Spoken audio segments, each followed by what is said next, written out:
Quand vos personnages, désormais un peu remis, un peu reposés, un peu en état, et surtout secs, arrivent en début de soirée à la bordure du châtiment, du quartier du châtiment, là où on vous a indiqué où était le chantier. Alors sur la carte que je vous ai mise, je crois que le chantier il doit être, je vais faire un gribouillis, il doit être par là, je crois, le chantier. Il faudrait que je vérifie, peut-être qu'il est en haut, t'as raison. Bon, en tout cas, vous vous rendez au chantier de la Reconquête. Alors à part que maintenant, la nuit est tombée, quoi, donc l'ambiance est un peu moins... Alors déjà, plus vous approchez du châtiment, plus par un effet de construction que vous connaissez bien, la valeur foncière réduisant, comme à Seattle quand vous vous approchez des Barrens, voilà, le milieu devient un peu plus pauvre. Alors en gros, imaginez-vous en gros, ils ont rasé une partie, je vais faire ça de mémoire, ils ont rasé une partie du quartier pour faire des reconstructions.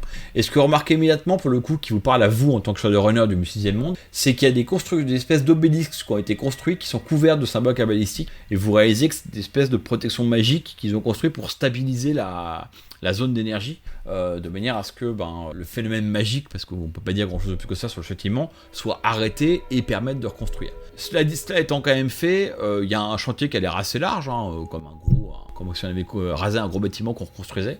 Par contre, ça n'a pas l'air d'avancer des masses. Les murs sont un petit peu, pas beaucoup avancés. D'ailleurs, quand vous arrivez, il commence à faire nuit, donc il n'y a pas beaucoup d'ouvriers qui travaillent encore, mais il n'y a pas l'air des masses non plus. Et donc voilà, en fait, voilà pour le décor. Donc vous avez quelques ouvriers qui travaillent. Il y a un contremaître ou un architecte qui est en train visiblement de s'engueuler avec un contremaître, enfin un chef ouvrier plutôt. Je vais essayer de vous le décrire. Alors en fait c'est amusant parce que celui qui doit être l'architecte ou le chef du projet a vraiment un look qui vous parle. C'est-à-dire que vous avez vraiment le chef de projet corporatiste qui est en train de gueuler en disant non mais c'est bon là, allez, il faut tenir des délais, on avance, comment ça on peut pas faire deux lignes perpendiculaires qui sont parallèles en même temps, non mais c'est quoi le problème là. Donc pour ceux qui ont vu cette vidéo, c'est un peu le chef de projet d'un expert en réunion, c'est le mec qui veut pas savoir il s'en fout de la technique, ce qu'il veut c'est que ça avance, et il est en train de s'engueuler avec son contremaître qui lui explique mais vous comprenez maintenant c'est problématique, on sait pas comment faire pour machin, j'ai rien à foutre, le roi Dieu nous a mandaté, ça doit être fini au plus vite, sinon c'est moi qui vous jetterai personnellement dans l'Inlam. Voilà la scène dans laquelle vous arrivez. Il y a aussi, vous le remarquez immédiatement, des forces de l'ordre qui protègent un peu il y a des espèces de soldats privés qui protègent le chantier. Mais bon voilà, ils ont pas l'air très très vaillants, c'est-à-dire qu'ils ont bien regardé que personne vienne chipper des trucs sur le chantier. Par contre, ils ont pas l'air de vous arrêter si vous voulez vous approcher et parler avec quelqu'un. Ok, moi je jette un coup d'œil à l'espace entre guillemets matriciel autour.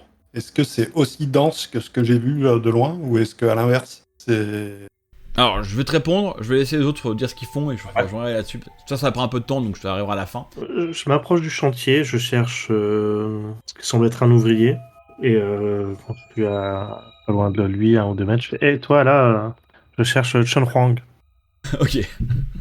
Voilà, on y va dans rapide. Ok, alors juste pause pour savoir ce que va faire Daktari ensuite. Bon, je vais pas être beaucoup plus fin, sauf que moi je vais aller vers le contremaître en fait, pour essayer de comprendre ce qu'il fait et juste échanger avec lui en bonne intelligence. On va commencer du coup par Nox, puisque ce sera l'action la plus rapide. Ce que je veux bien que tu fasses, Elio, faire un test de perception en tant que personne matricielle pour qualifier un peu... tu vas pas rater, mais c'est pour savoir si tu as fait 5 succès, tu vas apprendre plein de trucs, si tu fais un succès, tu apprends moins de choses. Donc toi, Nox, tu t'approches du premier ouvrier, et tu dis, ouais, il est où, Chen Wang, là? Et l'ouvrier te regarde, il fait, le contremaître. Ouais, le contremaître. On sait pas trop, et... Comment ça, c'est pas oublié? On sait pas trop, ça fait 1 ou 2 jours qu'il a disparu. C'est pour ça que Sansilo n'est pas content. Enfin, pardon, Monsieur Korazi. Son nom c'est Sansilo Korazi. Parce que... et puis non plus, parce que lui et son équipe, ils nous aidaient bien, quoi. Là, on galère un peu, quoi, dit-il. Et Korazi, c'est qui? C'est quoi? Korazi, c'est lui, il te pointe le mec qui arrête pas de crier, là, qui est tout énervé. Il dit c'est Sansilo Korazi, c'est le chef de projet, c'est son entreprise qui organise les travaux. Et du coup, avec la disparition de Wen, il fait un peu la tête, quoi. Il était là avec 2 personnes Oui, un joli brin de fille, une humaine sympathique, et aussi un jeune homme. Elle, on sait pas ce que... Enfin, lui on sait que Wen et son second, là, le petit jeune homme, ont disparu en même temps. Ils étaient sur le chantier un soir, et boum, apparemment, on a retrouvé deux gardes morts et puis pas de Wen et pas d'assistant.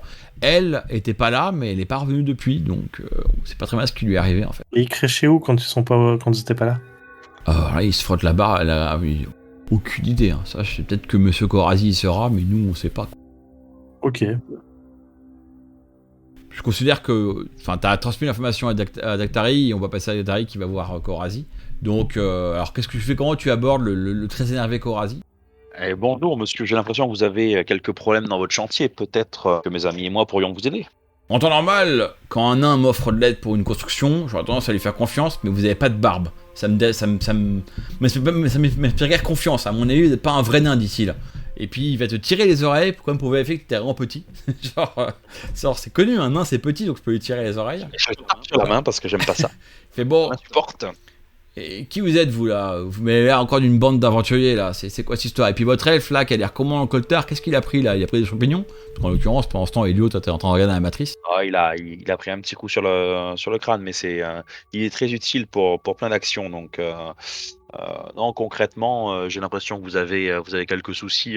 Vous êtes un peu sur les nerfs, on dirait. Donc je sais pas, a priori, vous auriez peut-être perdu des hommes ou un problème sur le chantier.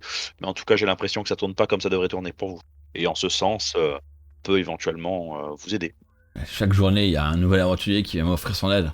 Insupportable. Hein. Écoutez, mon contremaître a disparu.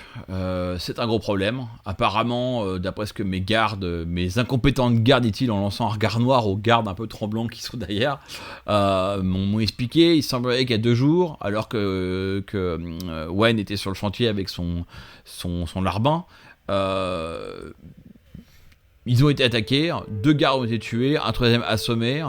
Tout ce dont il se souvient, celui qui a été assommé, parce qu'évidemment il sert à rien, c'est qu'apparemment les hommes ont alpagué, enfin les assaillants qu'il n'a pas pu reconnaître, qui étaient soi-disant à moitié invisibles, j'en sais rien, et ben on s'emparait de Wen. Il se souvient vaguement que l'assistant est parti par là, puis là il pointe, est parti par là en courant, puis il pointe derrière lui, il pointe la fin du chantier, une ruelle extrêmement étroite qui s'enfonce dans le châtiment. Et en fait, il dit il est parti par là, de la manière où il dirait, bah lui, en fait, il s'est fait tuer, quoi. Enfin, tu vois, il est parti par là, donc il est en châtiment, donc bon, allez hop, c'est fait un genre, on n'en parlera plus, quoi. Si vous êtes assez brillant comme aventurier pour partir de ça et me retrouver Wen, et ben moi, je vous remets un beau sac d'or à l'arrivée. Eh ben, marché conclu. Marché conclu. On vous ramènera Wen et ses amis. Bah, très bien. De toute façon, ça vous coûte rien. On réussit, vous gagnez, vous récupérez votre contremaître. On échoue, perdez pas d'argent. Voilà, c'est comme ça que Sansouille, j'ai oublié son nom. Sansilos Korazi est devenu riche en faisant des bonnes affaires comme ça. Bon, par contre, vous pouvez embêter mes ouvriers et puis mes soldats, mais après vous décarpissez, hein, c'est bon. Et juste, vous savez où est-ce qu'il logeait? Oh, j'en sais rien, moi. Il se tourne vers un autre des chefs de chantier, là. Il dit, toi, là, viens ici. Oui, monsieur. Ce chapeau, enfin, il a son casque. Il logeait où, là, Wen et sa clique?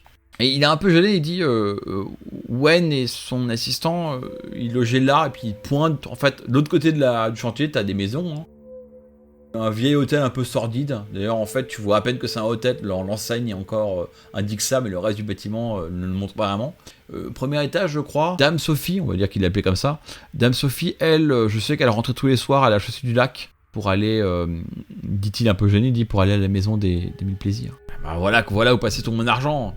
Je la payais somptueusement et elle allait passer des heures à se faire compter fleurer par des courtisans et des courtisanes. Gâchis, quel gâchis. Eh bien, soit, nous vous ramènerons. Et n'hésitez pas, si vous avez d'autres missions ou autres, je pense qu'on prendra une chambre à côté.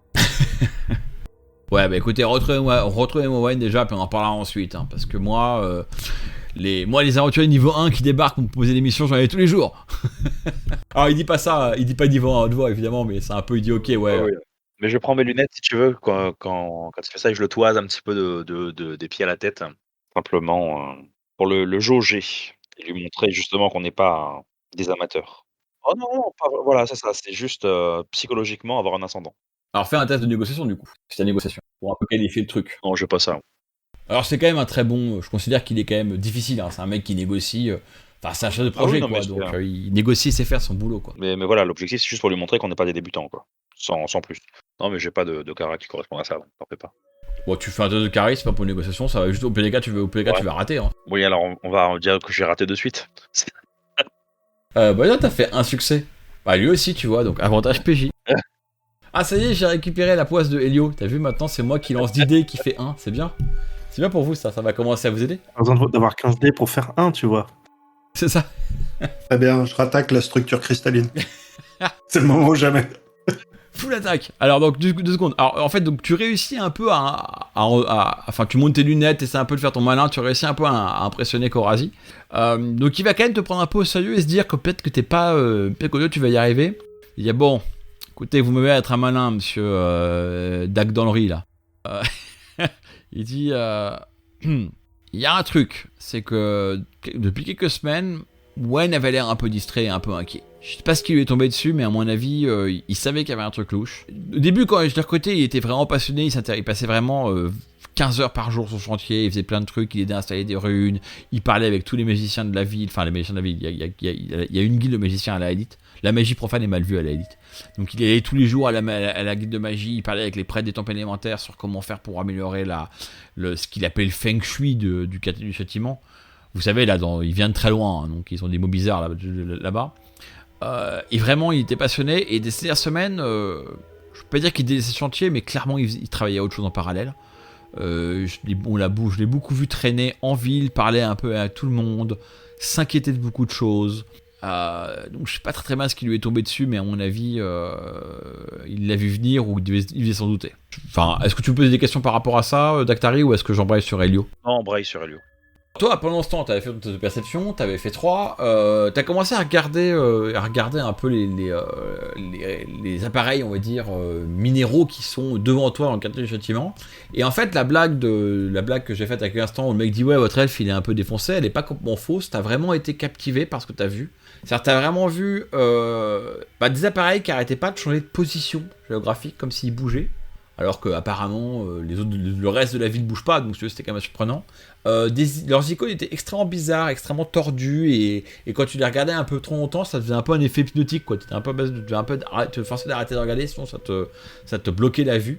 Et en fait, tu réalises que le réseau ici a l'air d'être affecté par l'espèce de, on va dire, mauvais feng shui du quartier du châtiment, et la partie du réseau qui vit ici, mais il y a clairement des morceaux du réseau tellurique qui sont là, sont affectés par ça, se tordent, se mouent, se déplacent, et ça c'est très dur à évaluer pour toi en tant que d'équerre, parce que c'est pas un registre que tu connais bien, mais t'as l'impression que ces appareils-là, ils seraient encore plus agressifs que les autres si tu t'en prenais. T'as l'impression que les autres appareils, finalement, c'est un peu des espèces de pachydermes, c'est-à-dire que quand tu viens les taper, ils les faire chier, ils t'écrasent avec leurs pattes, mais avec une forme de douceur, on va dire.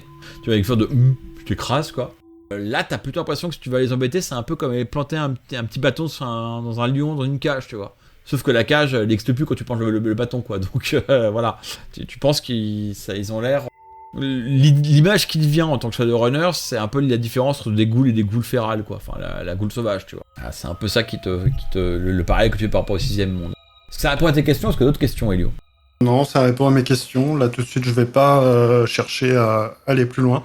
Est-ce que, du coup, oui, j'étais en air, donc j'ai entendu leur conversation un peu. Ouais, t'as entendu leur conversation, donc tu t'es déconnecté pour un peu, enfin, quand tu t'es un peu dit, ok, j'arrête de regarder ça pour regarder ce qui se passe. Tu commences à regarder ce qu'ils font. Là, il y a Dactari qui a parlé avec l'autre, Nox qui a fini de parler avec son ouvrier et qui grommelle. L'autre qui a dit, ouais, il est parti par là-bas. Tu te dis, je vais regarder la rue où il est parti, parce qu'il y aura des appareils ou autre chose. Et là, t'es un peu interloqué, tu réalises que la rue qu'il a pointée a disparu. À la place, t'as un bâtiment fermé, t'as plus de rue, quoi. T'avais une rue là et t'en as plus, quoi. T'as des bâtiments joints. Et alors que vraiment, il y a 20 secondes, il y avait une rue, hein. Il y a le côté du champ. Ok, chef, la rue que vous nous avez indiquée, où est-ce qu'elle est passée? Corazi dit, mais c'est le châtiment ici, hein. Elle était là, elle est plus là. Ah, tiens, regardez là. Allez, regardez à 30 mètres plus loin. Et à 30 mètres plus loin, t'as la même rue que t'as vue, avec la même petite ancienne de la boutique, qui est juste déplacée de 20 mètres, quoi. Ouais, elle est ici. Ok. Ça n'a pas l'air de le perturber, lui, il trouve ça normal, hein, mais Il y a un nom sur cette rue? Wow, la rue de la perdition. C'est juste pour noter, en fait, quoi. J'aurais noté le nom et puis basta, quoi, si on la cherche. Ouais, tu t'approches pour voir en fait la plaque sur la rue qui est gravée. La plaque sur la rue qui est gravée, et en fait tu Tu te penches, tu dis ah ok, alors c'est la rue de là, machin, tu commences à te pencher. C'était la rue de la perdition, tu te relèves, et puis quand tu te relèves, c'est plus la rue de la perdition, c'est l'échelle de la perte, quoi. Et du coup, l'enseigne de la boutique qui était là, qui était un peu moins identifiée la rue, a disparu. Et à la place, t'as une arche qui relie deux bâtiments, tu vois. Il y a Kaorazi qui se marre, qui fait, vous savez, il y a des gens qui sont devenus fous en train de faire une carte du châtiment. Tu m'étonnes. Bon les gars, est-ce que vous pensez pas que avant de rentrer dans ce truc et de plus jamais en sortir, on ferait mieux d'aller chercher Sophie au Mille Plaisirs?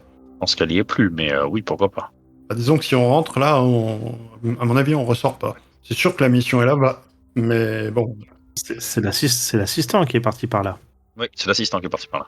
Le contremaître, il s'est fait choper par les attaquants, les assaillants, et son assistant s'est barré dans le châtiment. La mission, c'est d'abord le géomancien. Hein.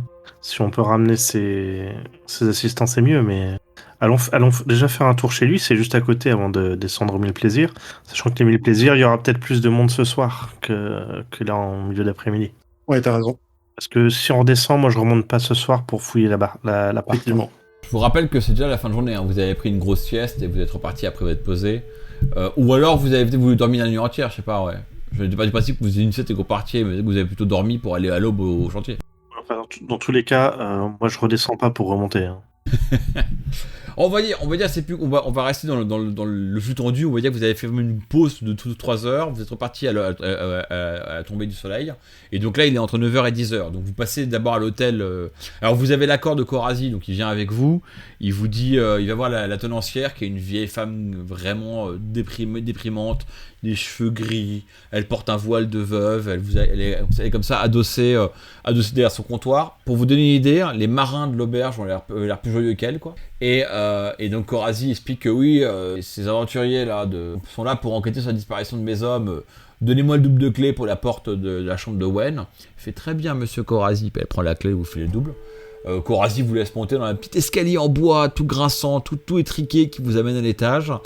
Quand vous arrivez à l'étage, ça sent vraiment le vieux et la poussière, quoi. On a l'impression d'être dans une maison de vieux. La clé, c'est un peu comme une clé USB. Il faudra environ 3 fois pour trouver comment la rentrer. Et puis ça finira par tourner. Et la porte s'ouvrira. Et elle s'ouvrira avec le grincement le plus long de l'univers, quoi.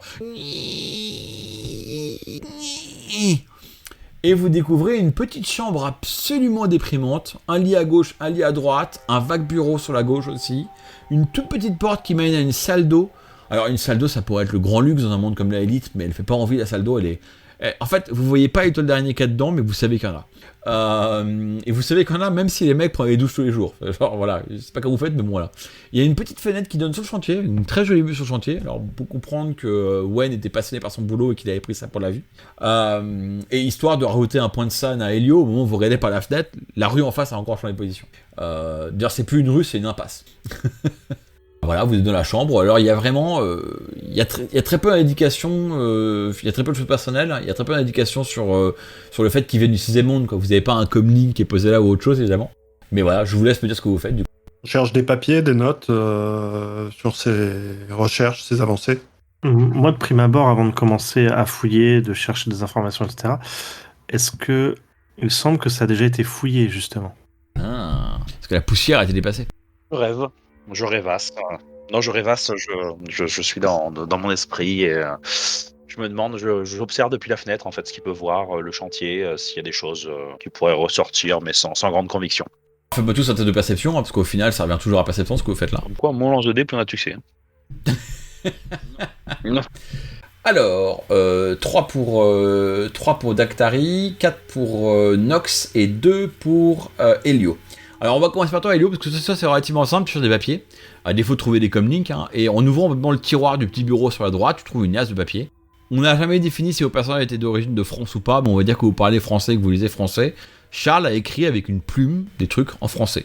Alors c'est Charles parce qu'en gros tu vas avoir dans tes données, vous avez eu peut-être un document qu'il a signé, donc tu vas vite reconnaître que c'est son écriture. Et il y a plein de papiers, clairement, en fait, tous les soirs, c'est un journal, tous les soirs, il racontait sa journée, et en fait, il foutait ça en vrac dans le tiroir, donc c'est un peu désorganisé, mais heureusement, il y a des dates. Alors, les dates, c'est le calendrier de l'élite que je vous épargne, mais voilà, donc il faut un peu de temps pour le réorganiser.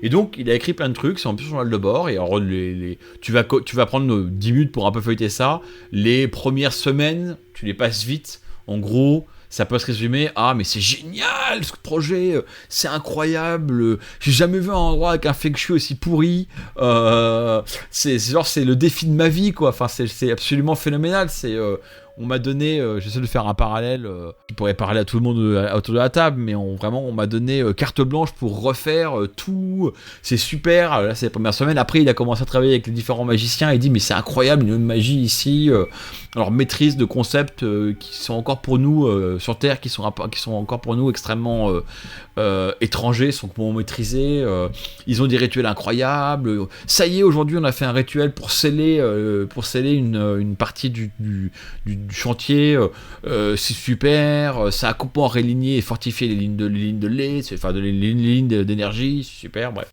Voilà, l'enthousiasme de Charles. Hein. Doucement, quand tu commences à approcher de la fin des notes, dans les dernières semaines, ces notes sont un peu stoïques, et surtout un peu plus... tu te rends compte qu'il écrit des notes pour se rappeler de trucs, mais pas pour que les gens puissent lire derrière lui et savoir de quoi il parle, en fait. Donc il se fait des petites notes, des petites phrases qui sont un peu sibyllines, et tu réalises que là, il est un peu passé en mode plus parano. En fait, tu réalises qu'il nomme des... Tu sais, il fait des phrases genre « Aujourd'hui, j'ai vu 2 ouvriers m'accompagner pendant la journée ». Et en fait, tu réalises que c'est pas des ouvriers. C'est qu'en fait, il pense qu'il y a 2 personnes qui l'ont suivi et observé pendant la journée. Il y a d'autres informations par rapport à ça. Je vais faire pause, je vais donner des informations aux autres, puis on reviendra sur les notes de Charles, qui deviennent plus intéressantes. Alors toi, Nox, tu as cherché à voir si on allait fouiller ici. Très clairement, tu penses que l'endroit a été fouillé, pas récemment, mais il a été fouillé. Tu trouves des petits signes de, tu sais, genre la table est pas exactement là où il y a la marque sur le sol, tu vois, enfin genre des trucs comme ça, tu vois. Tu penses que quelqu'un est venu ici après le départ après la disparition de Shane ou avant, mais en tout cas voilà, ou alors juste avant. Mais voilà, ça a été fouillé. Ce que tu trouves aussi, c'est que par terre, tu trouves en fait une blatte qui a été écrasée, une très grosse blatte hideuse qui a été écrasée. Et on va dire, parce que sinon vous n'avez pas forcément le deviner, ton intuition d'entraîneur te fait dire que ça, c'était le micro-drone. et que voilà, et qu'elle a connu une fin tragique. Donc c'est les 2 éléments qui te font dire que ça a été fouillé, et puis tu penses même qu'il a été observé pendant quelques temps. Toi, Dactari, tu rêvasses en regardant la fenêtre, et en regardant le chantier, et puis en regardant ce quartier qui n'arrête pas de changer de forme. C'est extrêmement perturbant en fait, plus tu le regardes, plus t'es un peu mal à l'aise. T'aperçois une scène qui te met beaucoup d'angoisse. En haut de un des immeubles du châtiment, tu vois une jeune femme, une jeune elfe, plutôt bien de sa personne, qui semble porter une sorte de robe de nuit très légère. Elle est en haut du bâtiment, au-dessus du chantier. Et en fait, tu réalises avec angoisse qu'elle va probablement sauter pour se suicider, en fait. Qu'est-ce que tu fais ? Hurle. Alors, tu te mets à pousser un hurlement de peur. Oh, je crie, attention, elle va tomber. Ça fera pas grand-chose de plus, mais... Tu retrouves à la fenêtre pour dire attention, elle va tomber, en espérant attirer l'attention de quelqu'un sur le fait qu'il y a une personne qui va se suicider. Ça fait vaguement bouger de tête dans le chantier, des mecs qui te regardent, bah, tiens, il y a un mec qui gueule. Alors vous, Elio et Nox, vous réalisez qu'il pousse un hurlement, vous regardez ce qu'il regarde, vous voyez rien de particulier. Puis toi, Dactari, quand tu relèves la tête, bah en fait, tu vois que la fille a disparu en fait. Elle a pas sauté, elle a juste disparu quoi. Ouais. Eh ben, je vais me mettre une petite claque, et j'aime pas cet endroit. Décidément, j'aime vraiment pas cet endroit. Est-ce que je peux utiliser un point d'anarchie pour ajouter un élément narratif ? Vas-y, dépense et dis-moi ce que tu feras aussi. Qu'on voit une autre blatte en train de se barrer de la pièce. Ah bah écoute, volontiers, tu repères une autre blatte en train de barrer la pièce, que fais-tu, Elio ? Eh ben, j'essaye de la hacker. Vas-y. Alors... ah bah voilà. Bon, écoute, t'as fait 7 succès. Je vais lancer 8 dés, donc on va quand même espérer que ça se passe bien pour toi. Ça s'est bien passé pour toi, c'est bon. Donc tu la hacks sans aucune difficulté. C'est ça, j'avais peur de faire 8 effectivement. Tu la hacks sans aucune difficulté, tu récupères directement la main dessus, tu en profites pour éteindre immédiatement, enfin mettre en boucle le flux de vidéos qu'elle a envoyé. Alors encore une fois, c'est pas un flux de vidéo, c'est extrêmement désagréable pour toi parce qu'en fait, la manière dont tu interagis avec la blatte, c'est qu'en fait, t'as l'impression de l'attraper avec ta main. Et qu'avec tes doigts, tu lui écrases un peu les yeux, tu vois, et t'as la sensation d'avoir les yeux sous les doigts, c'est extrêmement désagréable, mais ça a pour effet, tu lui roules les yeux, ce qui fait qu'elle voit plus rien et qu'elle envoie un flux en flux continu. Et donc t'as récupéré la main dessus, tu l'as hacké, en gros t'as récupéré une backdoor, t'as accès dedans, tu vois qu'elle est reliée au même rigueur control, enfin comment on dit en français, la même console de commande de contrôle de drone. Avec d'ailleurs le même personnage que tu vois réapparaître du coup que tu avais attaqué, mais là il t'a pas vu, pour le coup t'as été... Et donc voilà, bah qu'est-ce que tu fais du coup ? Eh ben je vais essayer de placer une backdoor sur lui, hein. Mitsuhama. Alors... Tiens, Mitsuhama, mon guiche du poulet, tiens, allez vas-y, tente de te faire passer une backdoor. Ok, bien sûr lui il a plus de dés que la blatte. Je regarde 2 secondes, je regarde sa fiche, mais effectivement, il a un peu plus de que ta blabla. Alors, est-ce que tu veux utiliser de la... Ah, t'as plus de chance, ça, j'allais dire. J'allais dire, est-ce que tu as de la chance? T'en as plus, oui. Eh ben, si elle s'est pas rechargée à la taverne, non, j'en ai plus. Non, la chance, ça fait ça. Moi, je fais ça par session, quoi. Donc, on s'arrête là, et comme ça, quand tu recommences, t'as un peu de chance. Allez, je lance. Ah bah écoute, hein, la chance favorise les comment ça s'appelle dans les plus bas, merde. La chance sourit aux audacieux. Merci. Voilà. Donc, t'as fait effectivement un succès de marge, et t'as réussi à choper une backdoor sur le RCC du bonhomme. Alors, tu repères un truc quand même, c'est que la connexion, enfin, son RCC en fait est en train de pas de fumer, mais alors encore une fois, hein, le RCC, tu sais pas où ça dans le plan physique, hein, mais ça sera pas une console. Hein. Mais en tout cas, son truc est en train de chauffer à mort parce qu'en fait, il active au maximum les signaux, enfin, l'amplification de signal. Pour compenser, parce qu'apparemment il a un bruit assez massif. Il est à peine connecté à ces drones qui sont à la surface, parce que tu réalises en regardant où est l'icône du personnage et où tu es dans la ville, et où tu l'as vu, que tu penses qu'il est sous la ville. Il est quelque part sous la ville, dans les profondeurs, mais voilà. Qu'est-ce que tu fais? Ok. Est-ce que je peux le localiser plus précisément en relançant un jet ou est-ce que c'est trop brouillé? Anarchy, le but n'est pas de lancer 20 jets de dés, donc si tu décides que là je te le donne dans la foulée, tu peux effectivement le géolocaliser. Alors tu fais l'action, t'as ce qu'il faut t'as l'accès pour le faire. Hein. Toujours invisible, tu profites de ça pour le géolocaliser. Et effectivement, alors je vous sortirai une carte pour vous dire où est-ce qu'il est. Mais apparemment, il doit être à 50-80 mètres sous le sol. Pas très loin de là où vous êtes géographiquement. C'est-à-dire qu'en fait, il doit être pas sous le châtiment quand même, mais sous la main qui travaille ou sous la chaussée du lac. Mais en tout cas, il est de l'autre côté de l'INAM. Et donc, vous voyez, il est quelque part en souterrain. Alors après, tu sais où est-ce qu'il est géographiquement. Par contre, pour atteindre ce point, c'est un peu quelqu'un qui connaît la ville et puis qui connaît les sous-sols de la ville. Mais apparemment, voilà, c'est là où il serait, quoi. Ok, ouais, donc il y a des souterrains. Donc j'en profite pour vous mettre au courant. C'est la même personne qui était à l'autre bout des drones du port. Ouais, mais 80 mètres, c'est énorme. C'est pas possible que sur des souterrains pour moi. Il y a un accès sur le flanc de la montagne ou au niveau de la rivière. Enfin, il y a un truc, mais c'est. La rivière, j'ai l'impression, en tout cas sur le plan qu'on voit en face de nous, qu'elle peut être bien plus de 80 mètres en dessous de nous. Oui, c'est ça. C'est pour ça, je pense que c'est par là qu'il y a un accès. Possiblement, ouais. Parce que c'est énorme, 80 mètres. Dans tous les C'est la cas, taille de la tour de Seattle. dans tous les cas, les drones qui étaient au port sont liés à ce drone qui surveillait notre contremaître. Et donc, a priori, s'ils étaient au port comme ça en toute impunité, c'est qu'il y a une surveillance permise par les autorités de la ville sur le contremaître. Ça veut dire qu'il y a un décœur, ça, c'est pas possible autrement. Et donc des mecs qui ont un minimum de connaissances. Est-ce que l'autorité de la ville ne serait pas, comme pour toi, elle laisserait pas simplement couler? Ça les amuserait peut-être. Peut-être. Alors, juste pour vous déchiffrer un truc, pour l'instant, il n'est pas forcément clair que les autorités de la ville, comme vous dites, soient conscientes qu'il y ait des drones. Pour l'instant, il n'y a que toi et Elio qui semblent remarquer ça. Il y a ce réseau tellurique ou minéral que tu trouves inexplicable, mais vous avez pour l'instant rien trouvé. Alors déjà, personne n'en a parlé, il y a personne qui vous a dit « Ah, c'est connu à la Élite, on a un réseau matriciel. » quoi. Et l'autre truc aussi, c'est que tu as cherché un peu désespérément en ville à quoi correspondaient ces appareils, et t'as jamais réussi. Enfin, les appareils, quand tu les regardais, ils étaient dans des immeubles, dans des murs ou dans des machins, et t'as jamais réussi à repérer l'objet physique rattaché à ces icônes. Au niveau de la ville, il y a la police, il y a une milice. Comment ça marche? On a pu croiser des gens en marchant.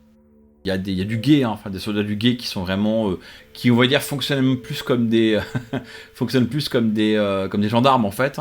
Et vous savez, on pourra en reparler avec les vieux que quand il y a un truc qui ressemble à de l'affaire criminelle, généralement on appelle les fouineurs. Et les fouineurs, vous avez compris qu'en gros c'est les flics, quoi. C'est eux qui font les enquêtes, c'est les détectives et les inspecteurs, quoi. Ils appellent ça des fouineurs. Ok. Écoute-moi, fort de ces informations, à partir de maintenant, je vais rester particulièrement aux aguets de tout ce qui est blatte, oiseau, animal qui pourrait avoir un comportement bizarre dans les alentours. Tu vas chercher des drones maintenant, mais maintenant tu chercheras des drones là où tu les cherchais pas avant. Voilà. Bon, il y a des chances que ce soit eux qui aient pris notre gars, mais bon, c'est bizarre qu'ils soient encore en planque. Toujours est-il que si c'est pas eux qui l'ont, ils l'avaient sous les yeux, donc ils ont peut-être des infos. Il y a un truc que j'ai envie de faire, que je fais pas depuis le début, c'est passer en astral, en fait, voir ce qui se passe dans ce monde-là, si c'est possible ou pas possible. Ouh, mais tu sais faire ça, toi? Bah, les deux nains savent le faire. Oh là là. Allez-y, les gars, vous allez voir. Parce qu'en tout cas, au matriciel, c'est génial. Alors, c'est une grosse question qui n'est pas vraiment résolue, c'est qu'est-ce qui se passe si un personnage éveillé va physiquement dans un métaplan et se met en perception astrale. Ton personnage éveillé va en projection astrale, va dans un métaplan, trouve un portail, revient sur Terre. Ce qui se passe, c'est pas clair. Donc déjà, est-ce que je suis toujours éveillé dans ce monde-là ou pas, simplement Non, encore une fois, hein, l'adaptation étapanaire, c'est pas comme dans les fondations, par exemple. Les fondations, ton personnage peut être intégralement réécrit. Dans les fondations, tu peux rentrer dans les fondations de la matrice à Shadowrun, dire genre je suis un samouraï 2 avec une mitrailleuse, et tu te réveilles, t'es une geisha dans le Japon médiéval. Là, l'adaptation étapanaire, c'est juste que grosso modo, le métaplan te rend cohérent avec l'univers. Il n'y a pas de magie dans cet univers, c'est pour ça que je... Non, la magie, il y en a. Vous n'avez pas vu beaucoup de magie, mais la magie, il y en a. Il y a une tour de sorcier, la magie, il y en a. Vos capacités sont pas altérées. Et d'ailleurs, en fait, même si dans un univers où la magie n'existait pas du tout, ou vraiment un univers un métaplan qui serait extrêmement rationnel ou extrêmement anti-magie, tes pouvoirs devraient être des pouvoirs psychiques ou alors aurait une autre manifestation. Oui, d'accord. Mais concrètement, quand vous vous adaptez à un métaplan, vos capacités ne changent pas. Vous avez les mêmes caracs, les mêmes jets de dés. Vous tirez avec une arbalète qui fait autant de dommages que votre revolver. Ça n'a pas d'impact. Enfin, vos capacités sont pas altérées, c'est juste qu'elles changent de forme. Pour en revenir à la perception astrale, elle prend une forme légèrement différente ici. T'as pas vraiment cette vision qu'on a de superposition au plan physique. C'est beaucoup plus intuitif. C'est-à-dire que tu vas te dire, là, tu vois bien en tant que mec éveillé, quand tu regardes les pylônes, tu sens la magie. Et tu vas percevoir la manière dont les flux magiques circulent. Tu fais, ah ouais, là, on sent que le feng shui du chantier est bien meilleur en fait que celui du châtiment. C'est quand même que tu sens. Quand tu vas aller à l'aura d'un mec, bah, tu vas avoir un mauvais pressentiment. Tu vas pas aimer sa gueule, tu vas avoir un pressentiment, tu vas avoir un petit flash à l'instant sur le mec qui est tout sympa, mais en fait qui a une gueule de traître, etc. Mais voilà, mais en fait, t'as la perception astrale, mais elle prend un aspect différent. La projection astrale, tu peux le faire aussi, mais du coup tu deviens un fantôme qui se balade dans la ville. Non, là c'est pas l'objectif, c'était vraiment voir au niveau justement du chantier s'il n'y avait pas des choses qui ressortaient, puisque l'autre il l'observait à longueur de temps, je me dis qu'il y avait peut-être un truc... Ouais, bah en fait, ce que tu fais quand tu commences à te projeter dans l'astral, c'est... Comment dire, en fait, la vision que tu vas avoir dans l'astral quand tu vas te ouvrir les yeux en direction du chantier, c'est devant toi, t'as une énorme tempête, t'as rien qui tourne dans le flux magique, enfin t'es dans une coquille de noix, devant une tornade ou un ouragan, enfin c'est l'impression que tu vas avoir, et le chantier, c'est l'œil du cyclone, c'est le truc où partout autour c'est la merde, mais là, t'es super zen. Et du coup, inutile de dire que en soi, c'est une prouesse de géomancie phénoménale. Enfin, tu comprends pourquoi il est excité le mec. Enfin, c'est vraiment la conception géomantique du chantier. Tu te dis, il y a de quoi faire. Enfin, t'es pas un théoricien. Il y a de quoi faire 10 ans de recherche en université. Il y a de quoi réouvrir un département au MIT IT. Enfin, au MIT IT. Est-ce que vous voulez quand même redescendre, parce que c'est quand même pas loin, c'est pas à côté, redescendre pour aller au Mille Plaisirs, qui à cette heure tardive sera forcément toujours ouvert, ou est-ce que vous préférez plutôt profiter du fait que vous avez la position et que vous voulez m'attaquer là-dessus, quoi. Moi, j'irais bien faire un tour au Mille Plaisirs quand même. Moi, je suis mal à l'aise ici, donc autant bouger, ça me gêne pas. Après, si on peut très bien retourner et dormir aussi, ça marche aussi. Allez, on va dire que pour faire avancer l'histoire, on va dire que vous poussez un peu, quoi. Donc, on va au Mille Plaisirs, oui. Allez, vous allez au Mille Plaisirs, vous y arrivez sous le coup de minuit. Hein. C'est si long que ça ? Non, mais je veux dire, c'est se déplacer dans la ville, ça doit pas être évident, mais... C'est pas évident, Alors là, la bonne nouvelle, c'est que vous allez dans le bon sens de la pente, donc ça va toujours plus vite. C'est comme quand t'es à Paris. Si tu vas de Pigalle à Paris et que tu veux aller à Saint-Michel, c'est beaucoup plus rapide que dans l'autre sens. Donc ça aide bien. Après, les échelles, ça dérape, hein, donc c'est pas... Il faut imaginer que les échelles, c'est vraiment des trucs pavés. Alors quand ils sont en pente, alors quand il pleut, tu vois, c'est genre, tu fais la luge, quoi. Il y a d'ailleurs une échelle qui est très connue parce qu'elle est, je crois qu'elle est entourée de savonnerie ou de plus quoi, ce qui fait qu'elle est super glissante, quoi. Elle est connue pour te casser la gueule, quoi. Donc ouais, vous traversez comme ça assez vite. Ouais, ça prend un peu de temps à vue de nez. Je pense que faire le tour de la Élite, enfin traverser la Élite de long en large ou de haut en bas, ça prend facilement 1 heure, 1 heure et demie. Donc vous arrivez vers 11h30 minuit au niveau du port. Surtout que c'est des rues sinueuses, hein, voilà. Et en plus, alors là, la nuit c'est un peu plus calme, mais la journée vous croisez alors ils ont une espèce de vache bizarroïde, des aurochs. Enfin pas des aurochs, j'ai oublié leur nom, des oracles je crois, mais bon.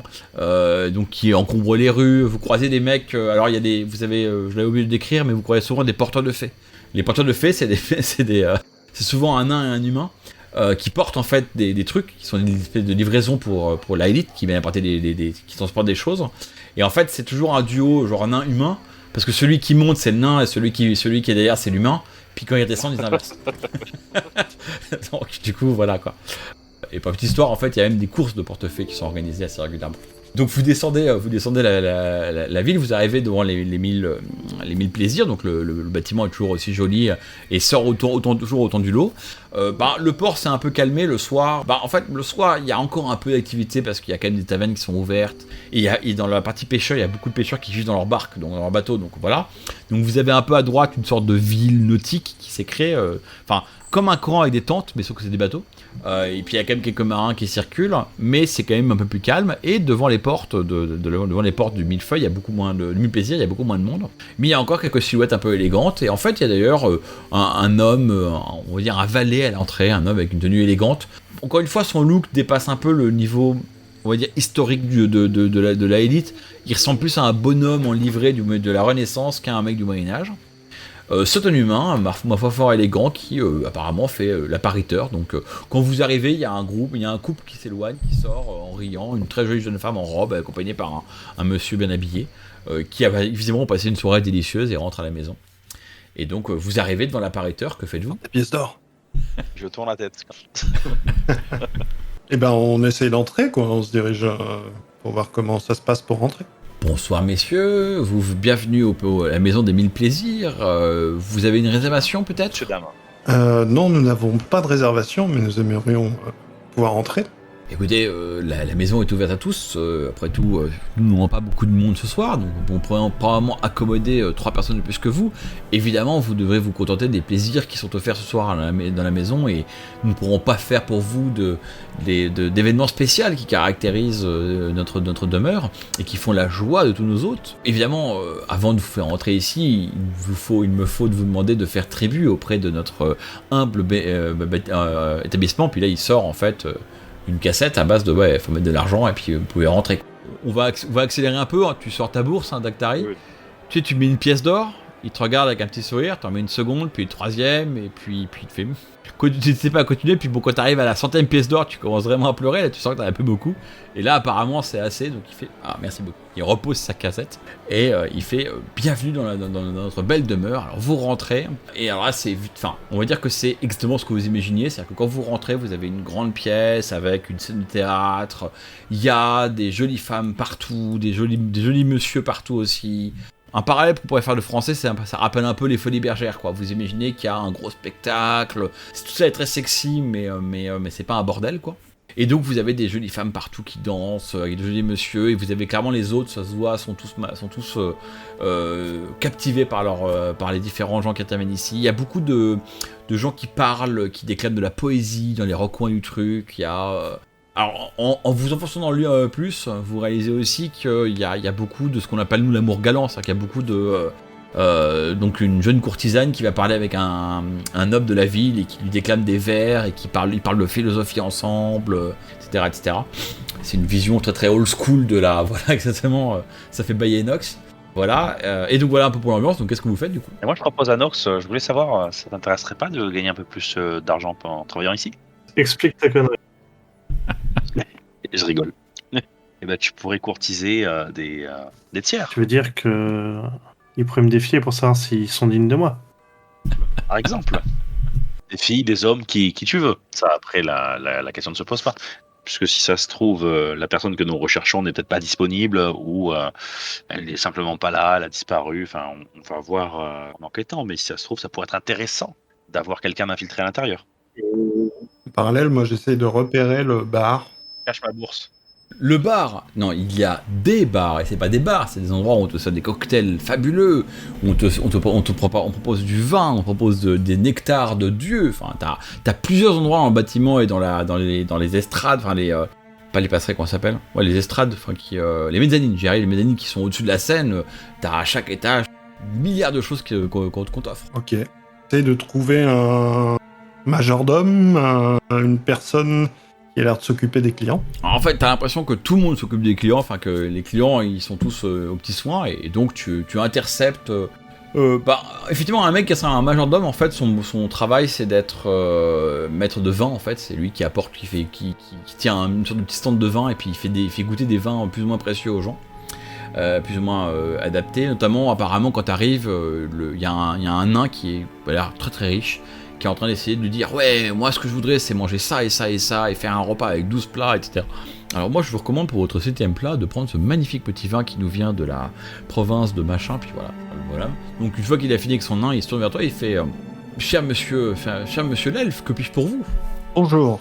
Je viens d'arriver ici et je cherche une amie, une certaine Sophie Pagnol, très certainement grande amatrice de vin. Ma foi, vous avez raison, la belle Sophie, effectivement, son palais est extrêmement... alors, il va pas dire son palais est extrêmement brillant, parce que lui, il pense qu'il a un meilleur palais qu'elle, mais en gros, il va dire une phrase qui veut dire, pour une meuf qui connaît rien, elle a un bon palais, quoi. Tu vois ce que je veux dire? Enfin, genre, voilà, il dit, voilà, amateur éclairé.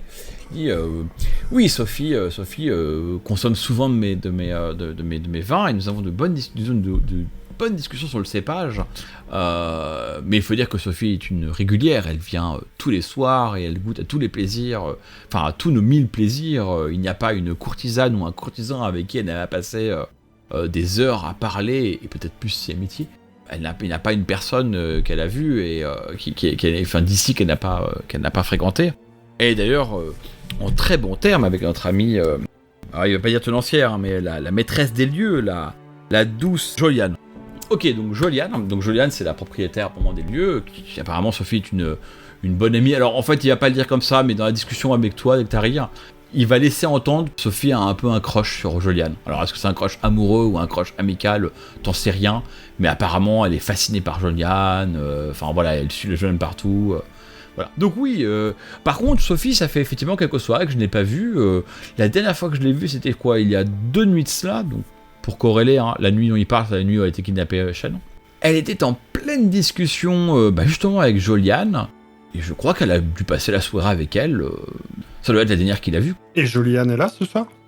Ah, écoutez, oui, et là, il te pointe du doigt une très jolie jeune femme, hein, c'est pas une surprise, qui porte une robe très élégante, très échancrée, avec des choses dessus, enfin, un truc, je sais, ce genre de robe qui est très joli, qui est très très aérien machin, et juste qui défie la physique à base de ok c'est joli, mais alors comment tu peux marcher avec ça? Genre déjà juste avancer sans te casser la gueule, c'est parce que ça se dit pas, et voilà quoi, vraiment un truc de couture. Par contre ce qui vous frappe c'est que c'est une jolie petite blonde qui doit avoir à tout casser 25 ans. Et la fille, et c'est une humaine, hein, c'est pas une elfe, et la fille apparemment est la tenancière du truc quoi. Et les 1000 plaisirs, il y a...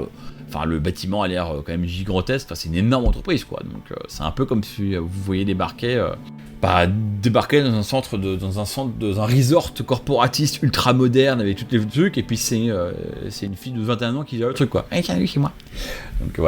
Donc voilà, et puis elle est au milieu de la pièce, elle est apparemment en train de discuter avec plein de gens, des gens bien faits de leur personne, des gens un peu importants. Alors faites-moi un test de perception. Ouh. Nox et Elio, vous remarquez ce que j'ai déjà dit, etc. Il y a beaucoup de gens, vous remarquez que quand même, elle est un peu là dans son petit monde, que tout le monde a l'air un peu va lui parler avec un certain intérêt. Toi, ce que tu remarques par contre d'Actaris, c'est que, coincé près de la scène, dans un endroit qui est un peu discret, je me tiens debout avec un verre à l'air de rien, il y a un mec qui porte une tenue qui est moins élégante que la moyenne des gens, il est un peu comme vous, il a des habits de tous les jours, qui semble observer Joliane en pleine discussion. Et en fait, tu réalises, assumant que vous allez regarder, avant d'aller lui parler, vous allez laisser passer un peu de temps, tu réalises en fait que discrètement, il ne lâche pas du regard, le mec. Et dès qu'elle se sépare d'un petit groupe pour aller parler avec un autre groupe, il la suit du regard. T'as pas l'impression qu'elle est consciente de ça, Joliane, mais en même temps, t'as pas l'impression que dans le milieu où vous êtes, là, le plaisir, c'est pas un endroit où on est en mode paranoïa, Shadowrunner, quoi. Donc, il y a des réflexes qu'elle a pas, quoi. Que faites-vous? Ok, donc si le gars la surveille et qu'on va la voir... il va repérer qu'on a un intérêt, peut-être nous écouter pour savoir ce qu'on lui veut, quoi. Dans un coin discret, c'est bien ça. Un coin discret, en fait, il faut imaginer que t'as la scène avec devant plein de tables où les gens discutent. Là, il n'y a rien sur scène, il y a juste un groupe de musiciens qui fait de la musique. Et sur la gauche de la scène, en fait, dans notre monde, on dirait coincé entre l'enceinte près de la scène et puis le bord de la scène, tu vois, il est niché là-dedans. Alors c'est un peu l'équivalent dans la Élite, si tu veux, il est niché à une petite table qui est près de la scène, qui est un peu à l'ombre, qui a l'air d'être... en fait, la table est nichée près d'un petit canapé. C'est dans le concept des 1000 fleurs, des 1000 plaisirs, c'est plutôt conçu pour être ce qu'on appellerait en anglais un make-out coach. Les gens, ils vont se mettre dans un petit coin sombre pour se faire des bisous et personne ne les regarde. Sauf que lui, il est seul en train de boire son verre de vin. Et qu'en fait, l'avantage de l'endroit de cette position par rapport au reste de la pièce, c'est que tu as une vue imprenable sur l'ensemble de de la foule, et que du coup tu peux très bien observer effectivement, en l'occurrence Joliane. Bien, je suis les conseils de Dactari, je vais aller courtoiser le mec. Ah, joli. Rassure-moi, Nox, quand tu dis courtoisie, tu parles courtoisie avec un K, on est d'accord. Ouais, avec un K au milieu de la gorge, et puis il devra parler après. Ouais. Alors, dans ces cas-là, ce que je suggère, c'est qu'on s'arrête juste là-dessus. On va pouvoir reprendre sur comment Nox va aborder le voyeur, on va l'appeler comme ça.